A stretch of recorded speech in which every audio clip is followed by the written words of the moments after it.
Good morning, everybody. Thank you for being here for our second meeting in our brand new office. You guys want to hear a good joke? No, but maybe a bad one, huh? What generation is Forrest Gump part of? I know. Gen Z. Gen A?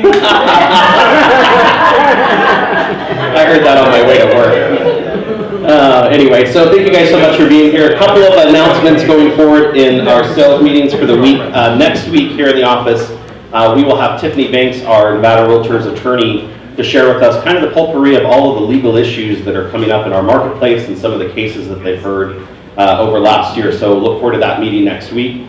And then the week after, we have a special meeting on social media and some new services that we have here at Signature that Beta will be talking with us about. So that's going to be a fantastic meeting as well. Before we get this rolling, does anyone have any new listings or buyer wants and needs that you would like to talk about? Yes, you in the back. Nobody, huh? No buyer wants and needs? I have an amazing listing in Pahrump. Have you guys been to Pahrump? It's a fantastic drive. It's really close to home. It's only 40 minutes with that new freeway they put in, and you can grow your own crops. And I don't care what crops you grow. For $1 million, you can grow whatever you want. I've checked. So $1 million has a 3,000 square foot house in the middle of it. You can't grow another house. That's that house is there. But definitely, I really am looking to sell it. It's a 17-acre parcel of land. It has 12 acres of water rights that are tied to the property, which you can't find anywhere. So if you're looking for something like that, let me know. And no one has a new listing. Todd, thank you, Todd. I appreciate you being here. How much in front? Oh, it's $1,099,000. So you're over. No. I actually am the cheapest price per acre out there with a house on it. And the house is actually rented for over $2,200 a month. So it's income producing. I'm not high either. Can you subdivide? You could, yeah. We have a listing coming up. It's a townhome in Loretto Bay. It's 1775 square feet, 3 bedroom, 3 bath. It's going to be listed about $395. It should be going live in the next week or so. Very cool. How much did you say? $395. Perfect. Anyone else? Last chance. Going once. Going twice. Sold. Okay, fantastic. I just want to remind everybody that if you're on an LVR committee, because of the new COVID strain that's out there, we've had a number of people that are out sick at the association, and so we've actually moved all of the committee meetings to Zoom for the ones that are still going to have them, and some of the others were actually canceled. I know Patty had to cancel her political affairs meeting, which would have been fantastic, and they're going to move all of those to February. So if you're scheduled to be there, please know that that will happen in February, not this coming week. Yes, Janet? Could you tell them that it's not until February, that will be their first meeting? Correct. Yeah, so of course, if you attend the first meeting of the year, you're automatically a member of that committee, which is all the fun in the world. And so because they're moving everything to February, if you attend the February meeting, then of course you'll be on that committee going forward for the rest of their meetings as a committee member. All of them. Yeah, all of the committees. We do have a few that went virtual completely that will have their committee meeting, but you would have been noticed by that if they were going to do it. I think it's finance and professional standards and some other things. Before I get started, anything else that I didn't mention that I should have? Janet? If they haven't paid their dues. Oh. Yeah, if you haven't paid your LVR dues, and I'm probably the offender that hasn't done it, that's probably funny. They have assessed your $50 late fee, and if you don't pay them by the 25th, I believe, they will shut you off completely. That's right, no access, can't go down there, can't hang out. They will cut you off. And I've seen them do it, it's not fun. Yes, and we'll be forced to send the license back or they'll shut off the entire company, so don't let it get to that. Phone a friend. All right, so with that, we have a very special meeting today. Just got to tell you, when you have vendor partners that support you, when they're here every day at your meeting, when they go out of their way to make your transaction close and your dreams come true, I have been very blessed to work with Prosperity and with Shelly, and Shelly is an amazing individual. If you haven't used her on a loan, you should absolutely think about it because she'll make it happen. And so with that, let's give a round of applause for Shelly. And she's going to give us her mortgage moment first, I think. Well, say something mortgagey. I don't want to give away all the goods because I am bringing up the rest of the team today. How's everyone doing?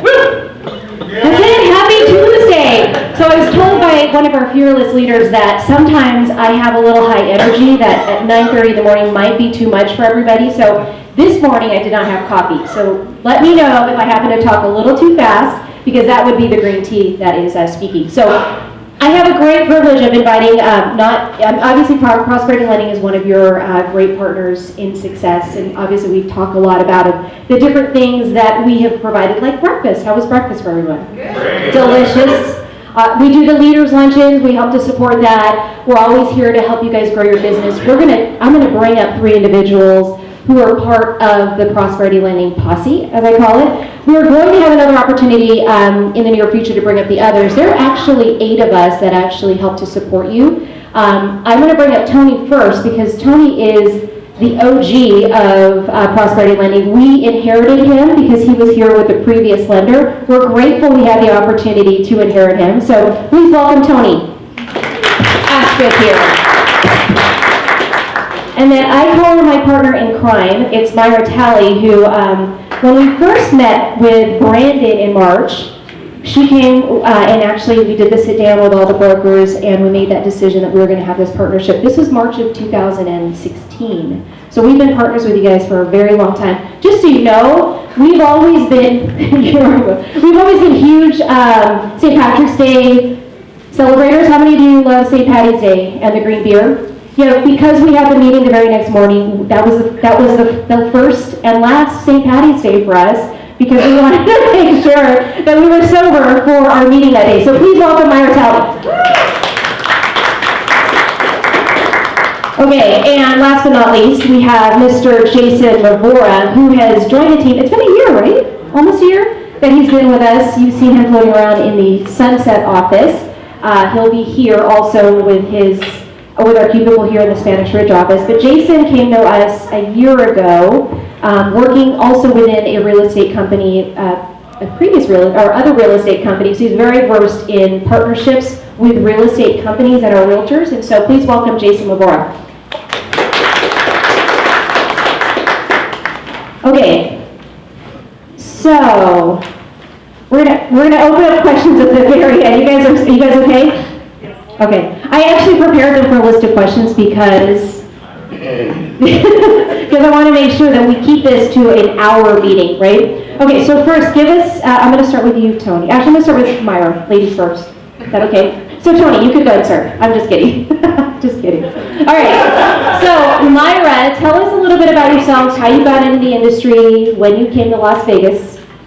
I was born and raised in Las Vegas. How many of you are native Nevadans?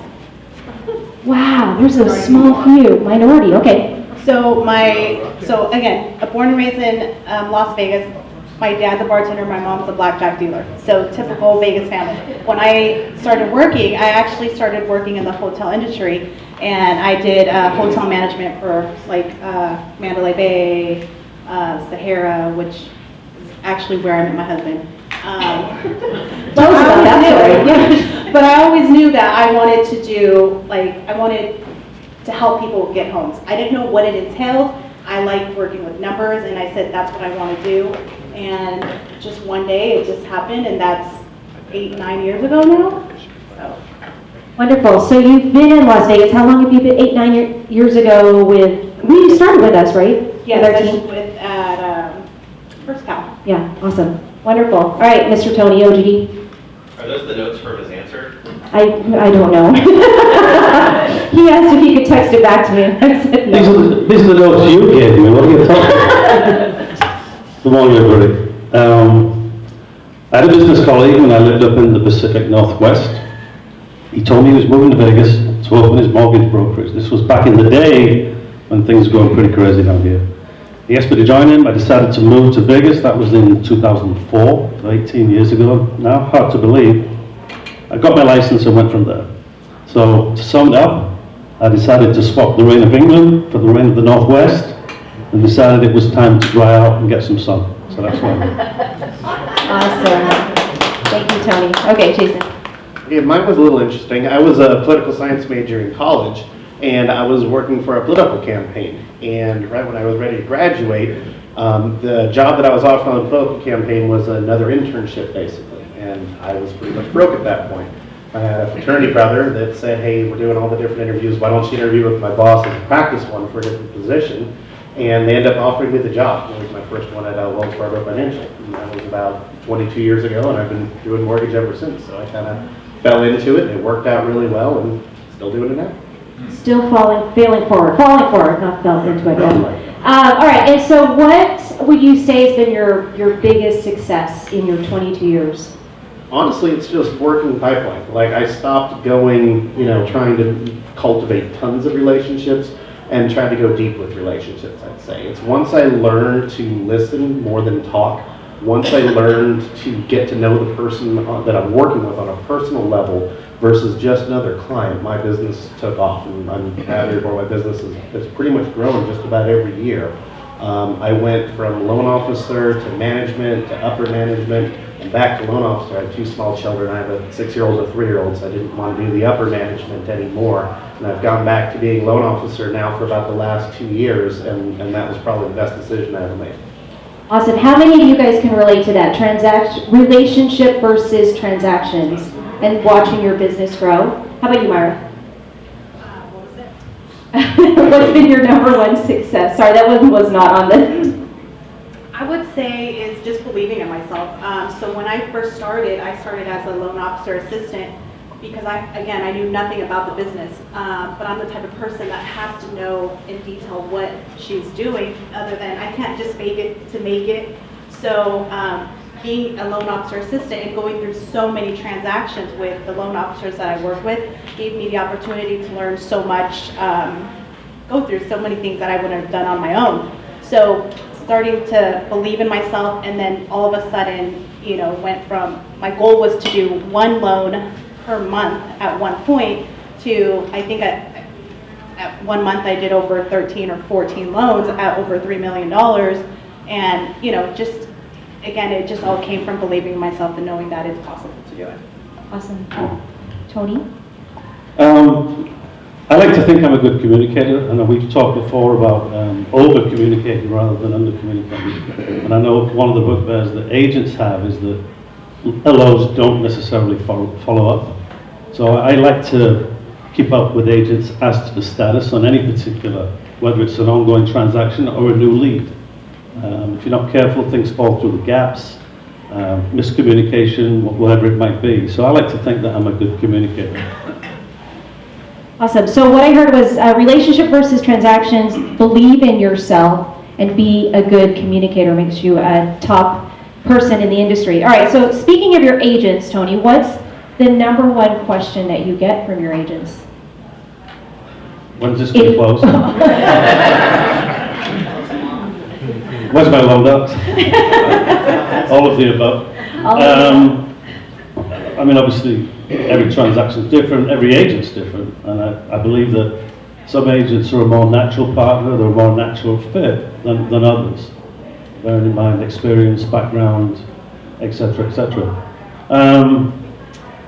In terms of the agents themselves, as I said, it's I don't like the one-size-fits-all outlook. I think that's a big mistake, whether that be to do with loan type or to do with your approach with any particular agent. You have to cultivate that relationship, and that takes time. The best relationships I have with signature agents are agents that I've known for the longest time, in all honesty. Although he's not here right now, Ellie Morris is one of them, and we just hit it off and went from there, basically. And that was six years ago, maybe, when I first came on board, 6 or 7 years now. So I'm already to cultivating relationships. Doesn't mean that I'm not averse to new agents, I should say. But I like to think the better that you get to know someone, they know how you work, you know how they work, it just leads to a better relationship all around. Yeah.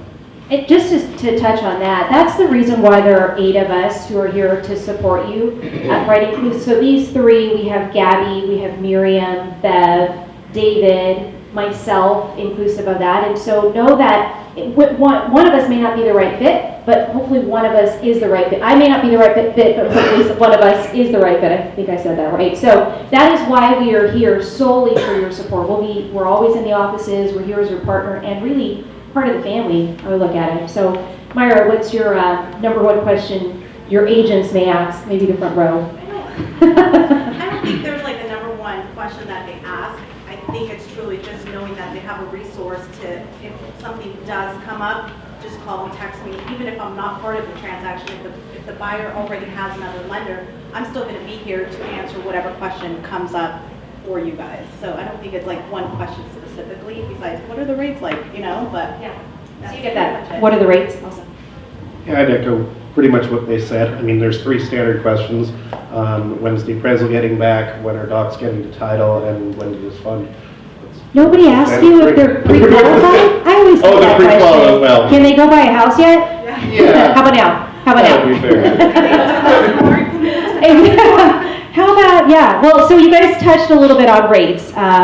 Do you guys want to talk a little bit about where rates are today and what you think is going to happen with rates? I know you're pretty into the market. Yeah, no, it's definitely gone the way that we kind of expected, that we talked about back in October. The bond market has gone down considerably. We've dropped from about a level of 103 and 104 on the MBS down to, we touched under 100 yesterday for the very first time since before the pandemic happened. What does that mean basically in English? When the bond market goes up, interest rates go down. When the bond market goes down, interest rates start going up. And the levels that we're at right now were pre-pandemic, and the interest rates on average back then were around the 3.75 to 4.25. They haven't hit there yet, but it certainly is looking like it's trending that way. The Fed has already announced back last year that they have started tapering, which means that they're not contributing towards purchasing bonds anymore, which means that it's back to the open market. Back to the 99 to 100 levels is where everybody expects it to be, and it's basically already hit that right now. The Fed has done a great job at arming the market and letting them know what's coming, so this isn't a big surprise, so there hasn't been panic selling, but the trend's already happened. It's not if it's going to happen, it's already basically happened. We're pretty much getting back to where it was before. Just to kind of touch on that as well, like the down payment assistance programs, at one point they were super low, like 2.875, 3.25. Just recently I checked and they had options at 5.625. And some of the options is you have to check on a daily basis, because if that rate goes too high, they're not going to offer that option. So, I mean, definitely we're seeing an increase. I don't think it's any secret that rates are on the rise. But to go back to what Jason just said, and how long that's going to last, by the way, is anybody's guess, to be quite honest. I know the Fed announced recently, just last week maybe, that they anticipate at least three rises in the lending rate this year. A big part of that is because in the past, the Fed has been buying the mortgage securities, mortgage-backed securities, that is. They've cut back on that. They've cut back significantly. And I believe the plan is that they're going to back out of that altogether before the end of the year. Well, rates will continue to rise. But as a part of that, I think it's important from the agent's perspective and the loan officers to educate the borrowers. Because everyone has known we've had super low rates for however long, 5 years? The best part of 10 years maybe. But now anybody, especially a first-time home buyer, they're still expecting that super low rate. Well, guess what? You're not going to get it. Unless you're prepared to pay a whole bunch of discount points. And I'm not a big believer in that. So I think education is the key, because that's going to temper the expectation, that's going to affect the purchase price, the monthly payment, the closing costs, etc., etc. So what do you do to prepare your clients for that? And you're talking to our agents today, but how do you prepare your clients as you go through pre-qualification and the market's moving? Yeah, it's a good question. I think we have to make a distinction between the first-time home buyer, especially if they're younger. We all want the palace on the hill, if you like, and I fully understand that. And everybody wants to maximize. I shouldn't say everybody, but a lot of people want to maximize the house that they can get, the property. It's just what you might get for a particular purchase price, and more importantly, a monthly payment, because at the end of the day, it does come down to monthly payment and what's it going to cost me to close this transaction. What you're going to get now is just decreasing. And I'm seeing a lot of situations where to get that property that we really like, the picket fence, the beautiful place, we're going to start adding additional borrowers. And I think this has been going on in places like California for a long time, because the values are so high. We've got to show more income. Well, how do we show more income? Well, one way is obviously an additional borrower or a non-occupying co-borrower. I think we're going to see a trend more and more of those scenarios. Yeah. Mara, how do you prepare your clients as the market shifts with rate? I think kind of like what Tony said, just one, I think one of the most important questions is getting to know their comfort level. Sometimes when I ask the borrowers what comfort level is, they take it as a trick question. Like, you know, it's kind of like if you go to a car dealership and you're like, how much do you want to pay? It's like, wait a second, is that a trick question? So, but still getting to know what their comfort level is and preparing. I typically like to overestimate the rate just because if their borrowers will go out there and if you say, you know, you're approved for 300, like, oh, can I get this? It's 310. And you know, when it comes to that, and then they keep pushing 315. I'm trying to compete. Can I offer 317? So it's just, you know, being cognizant of it and kind of pricing it a little bit higher. So if it does come in and it does come in at a lower rate, you know, we're okay to go that extra $3,000 or whatever. Yeah, and echoing obviously what they said, I'd say on top, the internet obviously makes it the hardest part right now. We still see internet ads, you know, those little bumpers that pop up on your website that say, if your rate is higher than 2.25%, click here to refinance. And those days have been gone for a while now, but you still see those advertisements. Our hardest part is the misconception, very much like what you do. You guys have customers all the time that see stuff on Zillow, that see everything on the internet and decide to teach it back to you. We get the same kind of thing. I think the best way that we combat it is that we offer our very best rate, and that's what we offer. We don't play the game of it's 3.5%. Oh, somebody else offered 3.375, can you match it? No, I gave you my best one because I did. I'm not that guy who's going to just keep constantly going, I'm going to start them here and see where I can get them. I'm like, I'm going to give you my absolute best rate. This is my best shot that I can do right off the bat, because I don't want to be that person who's that salesperson that constantly like a little better, a little better, a little better, and then they're constantly looking at me wondering, okay, is this guy really telling me the truth? He said 3.5 is the best. Little bit of digging. Now all of a sudden he's at 3.25. What else isn't he telling me? So I think the best way to combat it is to start with your best and lead with your best and stand pat and go with that. So you've worked in a broker environment, direct lending, direct banking. We talked about Wells Fargo. Can you explain to the group what the difference is? Because I think for those of you who aren't working with Prosperity Lending, or you're on the listing side and you get transactions from different types of lenders, there is a distinct difference in control rates between like a big bank, a Wells Fargo, a B of A, to a private lending bank or mortgage banker like ourselves with Prosperity Lending, and a broker who is, I don't even know if there's a broker that's out there today, but there are distinct differences in that. So would you explain what that is? Sure, definitely. Your major banks are going to have many products, probably more than we will, quite frankly. They're a jack of all trades. They can do a whole lot. And the best metaphor that somebody told me is they're like a battleship. A battleship is super powerful, and by far it's the biggest. But for a battleship to turn can take half a day. They can't do things very agile. They're very set in their ways. They're very cumbersome, and they don't move very fast. That's why a lot of people don't recommend using the major banks, because it's just another loan basically to them. They're not going to adapt. Direct lender, which is what we are at Prosperity, is a little bit of a hybrid. They take their own underwrite. They work with several different companies.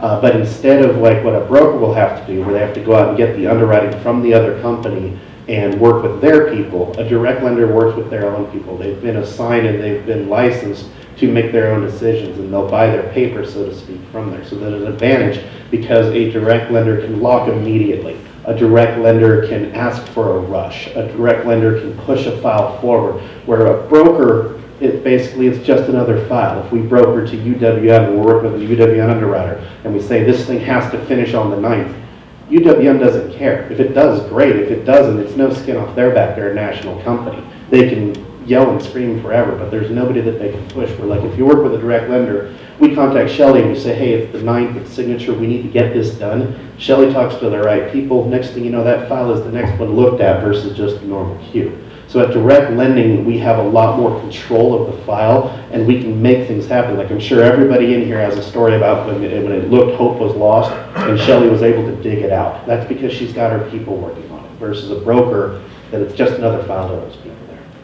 Does that make sense to everyone? Mm-hmm. Awesome. Okay, so I want to shift gears based on, I always love stories about success stories that we've had, some of them being things that were challenges when we've maybe taken them on, or even during our transaction. So will you be able to share one of your best success stories? Not just closing a loan on time, Tony, but something that perhaps one a little, you have one most recently that I'd love for you to share. Starts with an H, ends with 2 T's. Go for it, Tony. I could write a book about that particular transaction. It was crazy. I'll give the 30-second version, or the filtered version. How's that? Just to protect the innocent. Okay. This was a tough one. The buyer had originally come to me several months ago. We had challenges with his credit. I gave him a roadmap to get his credit where it needed to be. Unfortunately, for whatever reason, he didn't follow that roadmap. And then I actually contacted the guy when I was down in Colombia on vacation. Never heard back. So, I mean, I don't know how badly you want the property. Anyway, right out of the blue, I get a phone call. It was at the weekend. I need a pre-quote. We've all been there, right? I need a pre-quote. I said, well, you know, he's got issues with his credit. He's cleared everything up. So, he hadn't. But my mistake, gave the agent the pre-quote. He did go under contract. We did close the deal, believe it or not, although he had had gift funds from at least 2 sources. He had to pay off a whole bunch of debt. I rescored his credit several times to get it where it needed to be. He also hadn't filed his taxes for 2020, not 2021. You get the picture. So there were a lot of moving parts to this.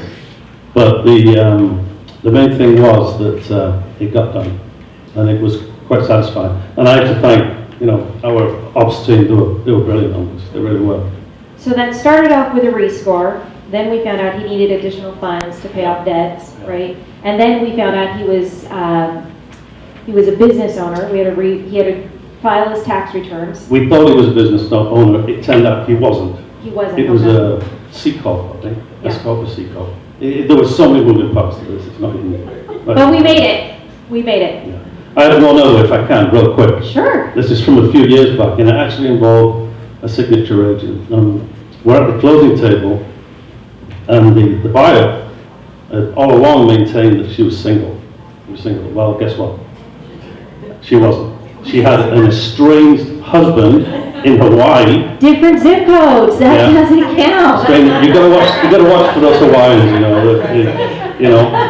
The estranged husband in Hawaii, and of course he had rights to the property unless he signed a quitclaim. The son got a flight, took a quitclaim with him, document over to Hawaii. He persuaded, quote unquote, the estranged father, his father, the husband of the buyer, to sign this quitclaim. And then he had issues getting it notarized. It took about 2 or 3 days to get back to the US. I'm not quite sure what tactics he employed to get it signed, but we got it over the line. That was the important thing. And that was an interesting one, to say the least. Can I just touch on that? Because that does happen often, right? Because I've had people that are not married in the United States and think that they don't have to disclose that they may have been married somewhere else, and that married partner is still in that other country. We would have to still get a spousal deed or quitclaim deed because we are a community property state. I actually had one client who went and filed a trust in his own name. Come to find out, he still had to go and get a spousal deed because he was still married. So I think a lot of times they think they can kind of, not necessarily disclose, but they've been separated or apart for years, and they just kind of forget that they did not get divorced. And in our cases, because we're in Nevada, that is going to be required. So wherever they may be, whether they're in our country or another country. How about you, Myra?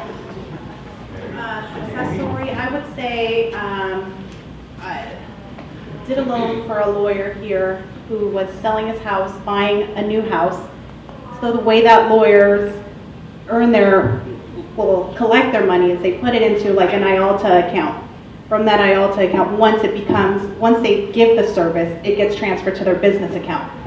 So when he gave us his business statements, we needed his other statements to show that where those funds came from. He said, I cannot provide that to you because it's not my money, because he hasn't given the service to get that money. It's just like the retainer fee goes in there. So it goes through underwriting, they suspend the file. This guy is like so nervous because, you know, he's selling and buying and all this stuff. Any other mortgage lender would have just been like, well, sorry, loan denied, like, it is what it is, like, you can't source the funds, you don't want to give us those statements, which he did have access to, but he says, he's like, it's against the law for me to provide that. He's like, because it's not my money. So what we did, success stories, because, we went to underwriting went to the investor gave the okay to waive those bank statements, and then we got the loan closed. So, you know, it's truly believing in a partner who is willing to go above and beyond to actually get it done instead of just giving up at the 9th hour because, hey, they don't want to provide it. Awesome, thank you. I'll give a super short version of mine. Mine was Colonel Pepper. Colonel Pepper was retired military, obviously. For 3 years, we worked with Colonel Pepper. The first time we ran his credit, it was in the 550s, 560s. We gave him the roadmap of how to fix his credit. He did it. Then we reran it again when he said it was ready to go. Turned out Colonel Pepper forgot to make a payment. Score was back to 570. Then all of a sudden we get it over 600, but Colonel Pepper forgot to tell us he lost his job, so we had to start over again. Then we ran him again when he got his new job back, and his score was back to about a 570. And then the stars aligned, and we finally got a 602 credit score. We need to go 600 or better for VA. We got a 602, and he was officially working, and we squeezed that out. And my favorite part of that whole thing is after all the drama with it, we were about to go to signing, and he couldn't go to his signing because he had a bowling tournament, and he almost missed everything, and the seller threatened that they weren't going to do it, and he just didn't want to miss bowling, so we had to send a notary to the bowling alley and sign for the team. And that was Colonel. Oh my God. Mr. Colonel Pepper. Or just Colonel Pepper. Never forget it. Never forget it. 602. Oh, bowling's right over. I don't know. Hopefully he bowled well. Yeah.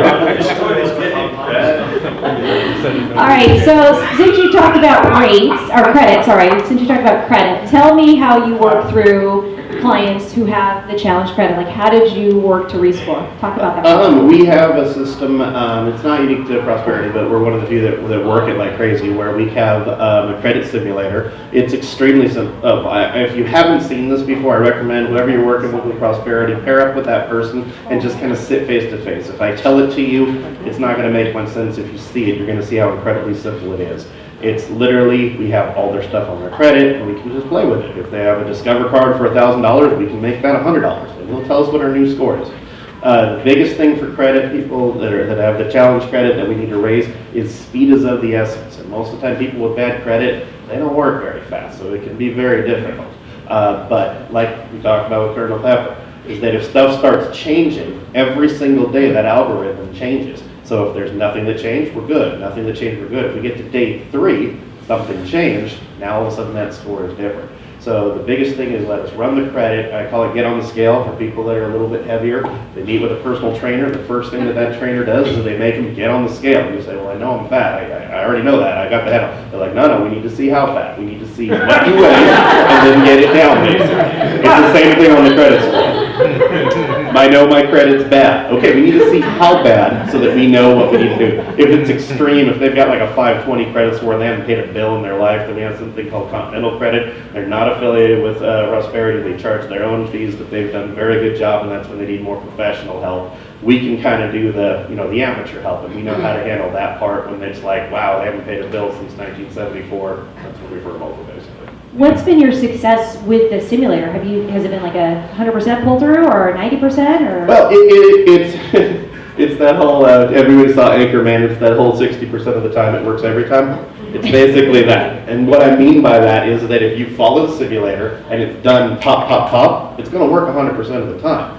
But if all of a sudden they have a Discover card for $1,000 and they paid it down to $500 just like the simulator did, but then they used their Visa card to pay that $500, now all of a sudden it doesn't work again. So we're only as good as our clients. You'll hear, if you ever work with me, you'll hear me say a million times, we're good, but we're also only as good as our clients. If our clients make us look good and they pay that Discover card down to $500, we're gonna knock that score out, we're gonna do great. If our client does the latter, we're not gonna look so good. So it really depends on how fast they do it and how they do it, if they follow our instruction or not. Myra, do you want to add to that?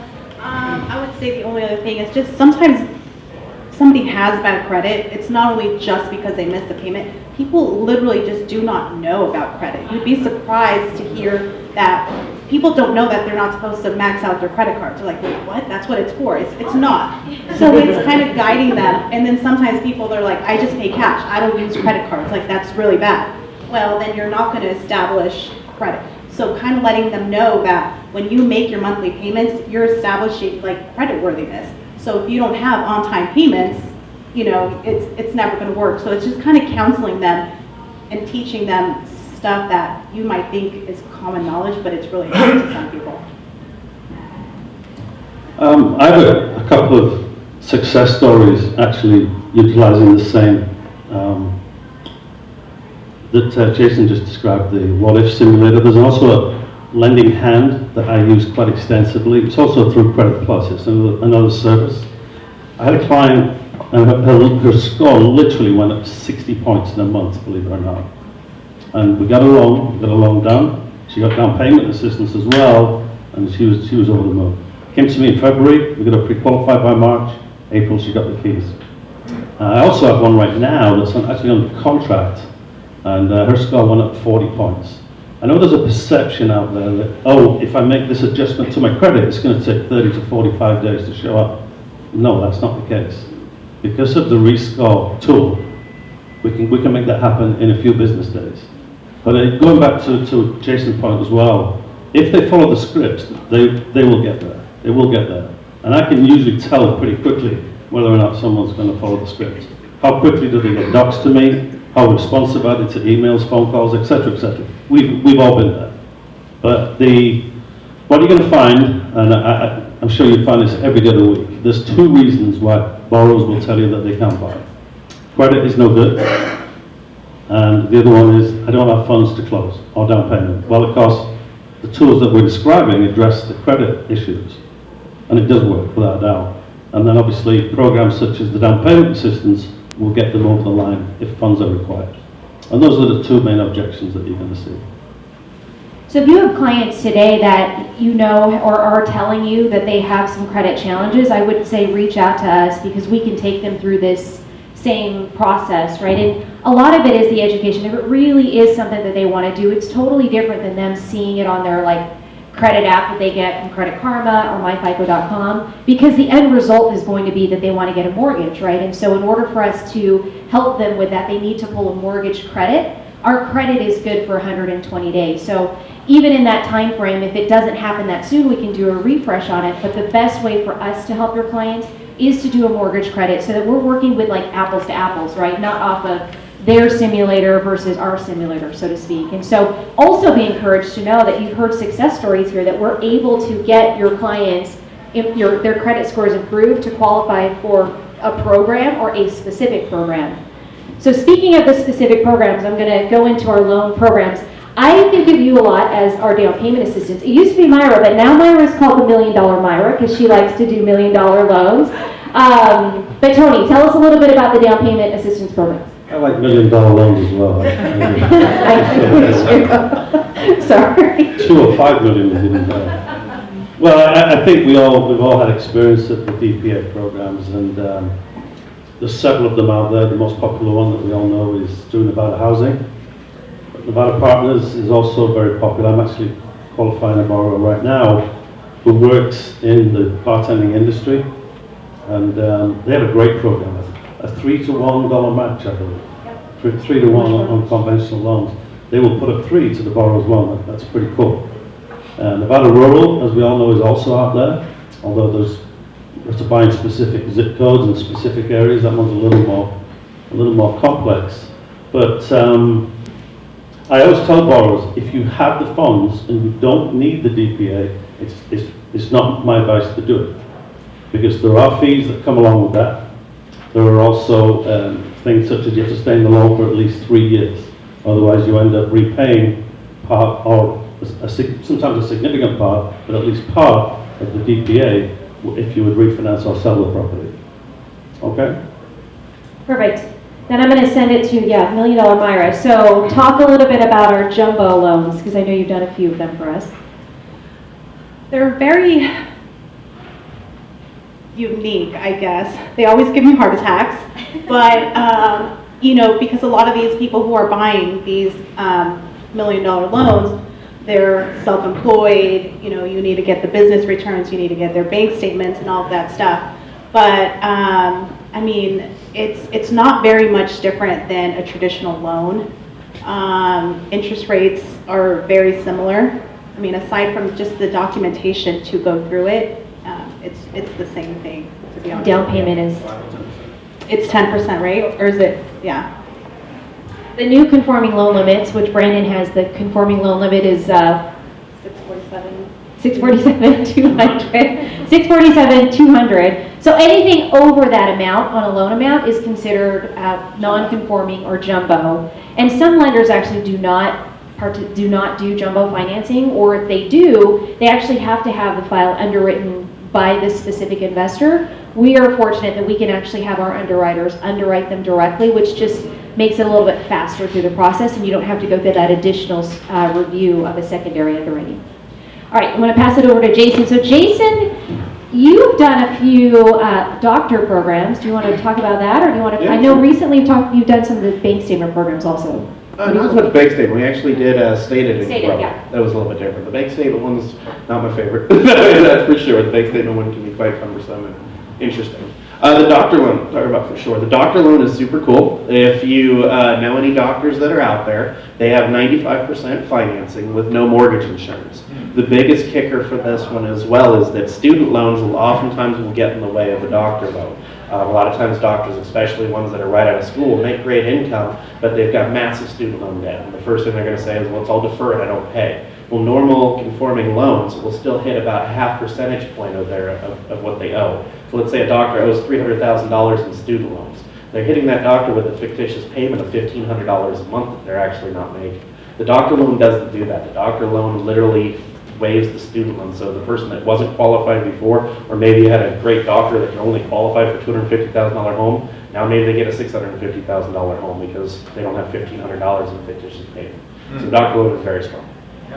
Well, since you talked about the stated, you want to share that also, what the stated program is? Yeah, sure. The stated is an interesting animal. We don't control that one. This is a broker product. Something that's nice about our place is that we're a hybrid. We can direct lend and we can broker. We broker through a company called Quantic in New York. They literally set their own rules. So we lose a little bit that we can't put a rush in. We can't say, hey, this underwriting requirement is a little weird. We have to tap dance for them, and they can be a little interesting. But the positive part is we saved, for instance, about 6 months ago, we saved a $1.4 million deal. The person had their restaurant, and with COVID, as we know, a lot of times COVID has affected restaurants, couldn't do it. We were able to complete that one with 20% down. The rate isn't astronomical too for stated income. It's in the fives. Anybody that talks hard money, those hard money loans go anywhere from the 8s to the 12s. They pay usually anywhere from 3 to 5 points. This one pays anywhere from 5 to 6% interest rate and pays 2 points up front. And if you're not familiar with the term point, it places a finance charge. 1% of the loan size and fee, so 2 would be there. So it's a pretty penny. This person paid, close to $20,000 in fees, but they can refinance anytime. There's no prepayment penalty, and it got them in that home where regular traditional loans couldn't do it. Awesome. So where do you think the market is going to go with respect to programs? Because I think pre-COVID we were different. In COVID we lost a few. And what are you thinking we're going to start to see? That's the good news. I believe rates are going up, but I believe programs are going to go up exponentially. I think that you're going to see more and more creative programs coming back. You're seeing more and more private money getting back into the sector. We were very limited after the crash in 2008, and that continued for a long time, where it was only 4 games in town. It was Freddie Mac, Fannie Mae, FHA, and the VA, and that's not a good system, quite frankly. The more we're starting to see private money get back in, and the more we're starting to see some programs come back. To answer your question, I think we're going to be seeing a lot of programs introduced this year, and I think a lot of it's going to be towards first-time home buyer. The key thing that I think we're going to hear for 2022 is my landlord raised my rent, can I buy? I think we're going to be seeing a lot more programs that are going to help that situation. What about you, Myra? Any prediction on that? I agree. Come on, Ed. Okay, I'll ask you a different question. What do you see is the difference from, I don't know if you want to call it pre, but maybe shut down to where we are today with respect to programs, and obviously we know where the rates are at, but just financing. What changes have you seen? I saw you talked about self-employed, so just in qualifying and such. Well, I mean, I was talking to Thomas about it earlier today, just like they are implementing a fee for any second home or like investment purchases. So it's a lot, they're gonna make it easier for first-time home buyers to get a home, but I feel like they're trying to make it a little, not more difficult, because it's not more difficult, they're just adding on additional fees for anybody who can't afford a second home or an investment property, just because they want to leave the market to first-time home buyers. What about you, Tony? Well, the number one loan program for home buyers, it's the one that I recommend, basically. So that's the point of all time. Well, I will say that. I mean, every circumstance is different. Every buyer is different. FICO score, single or married, inconsistent work history, liquid assets, DTI, different guidelines for different loan types. Often, once you get into a file and you work more with the borrower, it becomes pretty apparent what the best loan program is for that particular individual. With regard to our market, I think it's quite telling that during the COVID period, are we in the post-COVID period? Are we still in that? Who's to say? But our values, by and large, retained, they were pretty strong. I didn't see much of a drop-off, if any, in terms of the values. And of course, we all know what's happened the last 12 months or so. To me, that's a pretty strong indicator that our economy is pretty solid. We all know the issues that cash buyers bring. There's a lot of them coming over the state line, as we know, from the state out west. And that can create problems because they can buy cash, buyers get frustrated, their offer's not being accepted, they will go up and above purchase price in a lot of cases. So there's a lot of things in the mix. But Jason mentioned stated loans earlier. We didn't have that a year, 15 months ago, 18 months ago. So that's a sign, if you like, that loan programs are coming back. And I don't think it'll be too long before we start to see maybe 5% down again on the jumbos and other loan programs come into play. I think our market is still strong, regardless of the fact that obviously values are on the rise, and also rents are going up as well, which should create more buyers, without a doubt. Moving into the purchase market. Yeah, so one thing I think we all forget is I vividly remember the shutdown in COVID. Programs were just going away. I mean, the jumbo financing, Wells Fargo Chase pretty much said we're no longer going to be doing jumbo loans. That was like part of COVID. That was April or May, I think they had come out. Down payment assistance, some lenders just refused to even do DPA, or they raised that credit score requirement. Even though the down payment assistance program was 640, they raised theirs as an overlay to 660 or 680. And we did not have a non-traditional type program. They pretty much brought all of that in after COVID. So we definitely have seen some great programs come back, some great programs come, and it sounds like based off of your guys' speculations that we're actually going to see more. So shifting it to our agents, what would you say is the top strategy or tool or resource that you provide that will help them in 2022? Sure, Tony, you got the mic. Investment in realtors, I would say, whether it be financial. I've spent a fair amount of money previously in leads, especially Zillow, when Zillow was around, and they were charging, quite a bit of money, especially if you wanted to be fairly high up on the search engine, whatever it might be. So yeah, flyers, marketing, time, availability. I like to think I'm 24/7. There are certain agents that feel they can call me 24/7 without a doubt. I don't call you 24/7. I said agents. You're just 23/7. How's that? So it just a combination of everything really. I like to think I took a call on Christmas Day from an agent that is here, not in the room, and we met this client the following day out here. So I like to think I'm there for agents. I'll go anywhere. I'm fortunate in that I don't have a family, so I don't have the commitments that go with that. But I do have a life as well, though, believe it or not. So there you go.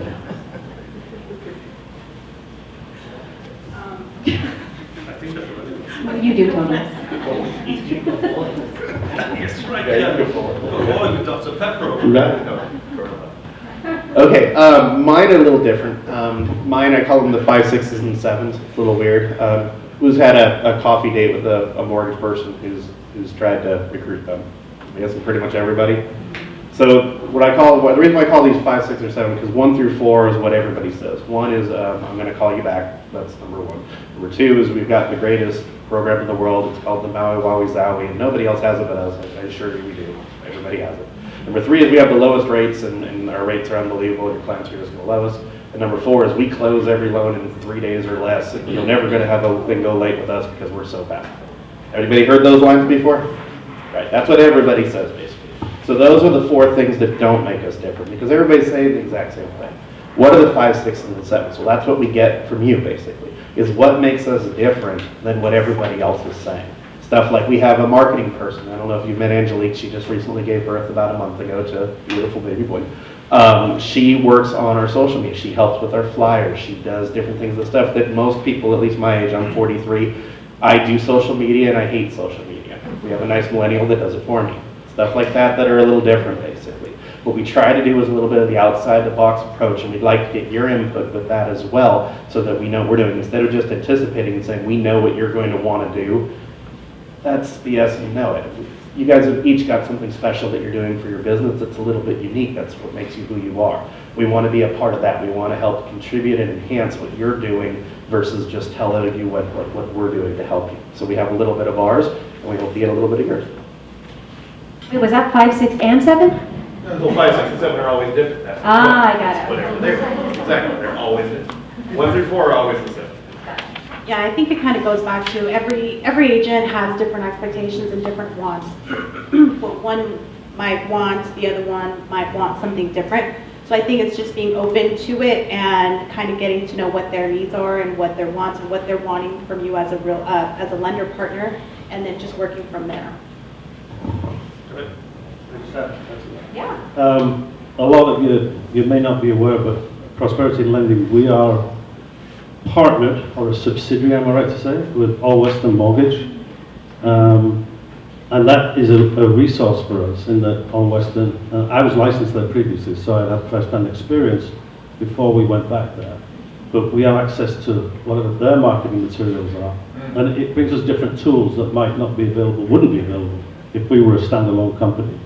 As I said, marketing, they work with different brokers, different lenders. I get probably 3 or 4 updates every week from the gentleman over there who deals with new programs, relationships.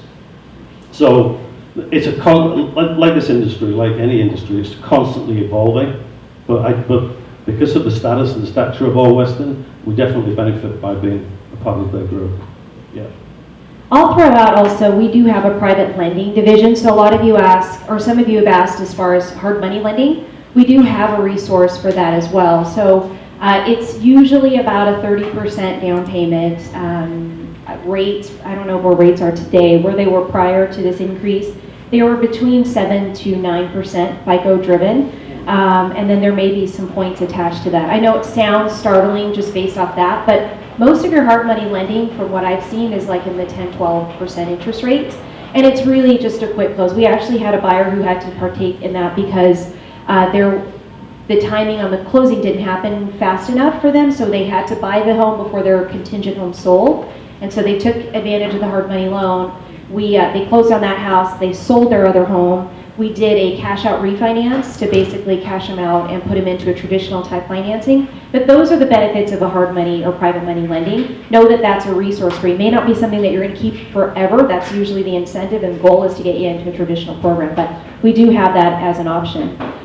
So we've got 7 minutes left. I'm going to open it up to you guys. Do you have any questions for Tony or Myra or Jason? Go ahead, Pat. Yeah, Tony. Do you have a program that will allow you to like do 20, 25, 30% down, and just pure FICO that's like under 5 or 6% on a traditional rate? Under 5 or 6% rate, or rate? Yes. Where you're not looking at DTI, you're not looking at years, on the job, anything like that. No. So It's going to be Not yet. It's going to be in the 5.5 to 6 range. You're going to pay some points for it. that they do have that. It's literally, the credit score does have to be over that, at the very least 680, and if they've got 20, 30%, they're not gonna care what happens from that moment on type thing, but they are gonna pay for it. With those type of programs, Tyler, We like the 5s and 6s. with those type of programs, Tyler, or the scenario that you're describing, when you have a borrower like that, often if you submit the file and they're under contract, or even, we can actually get an underwritten approval before they've actually, they're under contract on the property. We can actually get run by an underwriter to see whether or not it would be acceptable. And often the term that they use is what they call compensating factors. So if the FICO is not necessarily where we want it to be, or the down payment, the job history might be a little bit sketchy, but they will look at the whole package. And often that will determine whether or not they get approved at the end of the day. Yeah. I spoke about the DSCR, Debt Service Coverage Ratio Program, which is solely off of what the market rent would be versus the mortgage payment. So that's a 30% down payment. It's FICO driven. I believe it's 700 for minimum credit score. And the rate, I think when I priced it out a few weeks ago, was 5.5 to 6.5. Because I think I got it all the way down to that 700 and it was like closer to 6.5. Okay. But that's a great program for investors. Right. You can be a first time home buyer and it's really like, we're not looking at anything. Just you need the down payment and credit score. Okay. Any other questions? Janet? I've seen a scenario come up a couple of times in the past year where a couple goes to buy a house. One of them was divorced years and years and years ago. Excuse me, had no contact with the spouse, and now the lender wants their old divorce decree from 10, 15, 20 years ago. How far back do lenders go on that? Because they've all had different scenarios. It's basically a lot of times dependent on the children. Like if they still have young children, they're dependent on the, if they're dependent on the child support, they'll look for that. Or if it's on the guy's point of view, they want to see if the guy is paying child support. So if they're claiming on their application that they've got a dependent that's 8 and 10, good chance they're going to ask for it. If they're asking for no dependents in the divorce of 15 years ago, good chance they're not going to ask for it. Depends on the situation. So I had one, a couple of been divorced 20 years.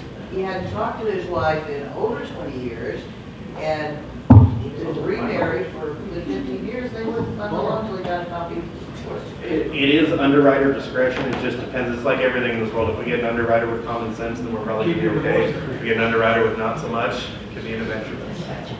Yeah, and the reason for that, I know it's shocking to think, but there's actually alimony that could be lifetime, or it could be 20 to 30 years. And so if there's a liability that we have not been made aware of, that's going to be a reason, and maybe an underwriter or somebody has been burned by that. But that's usually the reason they ask for that. It's usually brought somehow in the file, something comes up is what triggers it.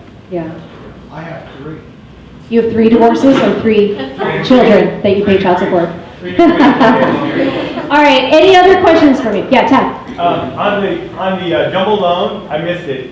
What's the minimum down payment without having any mortgage insurance?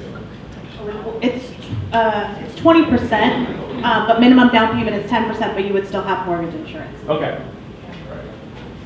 Any other questions? Has this been helpful for you guys? Awesome. Well, go ahead. One way around the MI on that, Tad, is if they do a second. Okay. If they could get a HELOC in a second, some companies will do them, some won't. Some don't want to go behind existing first. Different rules, different guidelines, but that's one way of avoiding the MI. Okay. Yeah. And just to piggyback off of that, so we also do home equity lines of credit, so we can do them in conjunction with a purchase or refinance, or a solo home equity line of credit. So if your clients are looking for that access to cash and they don't necessarily want to do a cash out refinance, know that that's an option for you. You don't have to take that to the bank or anywhere else. You can come directly to us and we can assist them with that. You can also do what Tony's referencing as an 80-10-10, where they're coming in with a 10% down payment. They can utilize a 10% second and then have a first that would be an 80% loan. And so that avoids mortgage insurance.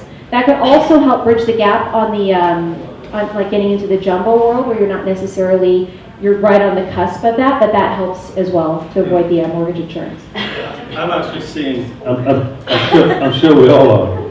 more scenarios, because as values have gone up, people have more equity. They like the idea of refinancing, not necessarily to lower the payment, although they may get rid of the MI, but they want to access the equity. Well, in a lot of cases, the original loan they got into has a nice low interest rate. And I tell them, don't get out of that loan, keep it. If you go into a new first, yes, you'll get the cash, but your interest rate is going to go up. In some cases, quite significantly. So stick with the 2.5 you've got, or 2.75. And if you can, we'll add a HELOC behind that, line of credit that is, and that will give you access to the cash. Awesome. So I want to thank Tony, Myra, and Jason for participating today. And give them a round of applause. Go for it. And I truly want to thank each and every one of you. If you guys haven't had an opportunity to work with one of our team members, we're here for you, solely here for you. And it doesn't have to be on a transaction that we're partaking in, like Tony or Myra had mentioned. We're here to answer any of your lending questions. So even if you're in a transaction with another lender, we can answer or help walk through those. Even if your clients have questions, that's what we are here for as a resource, whether it's regarding lending, whether it's regarding marketing, whether it's regarding anything. Honestly, that's what we are here for. So remember, it's Tony, Myra, Jason, Miriam, Gabby, Beverly, David, Jared, and myself are all here to support you. And I want to thank you all for your time today, and we made it on time. All good. Have a happy Tuesday.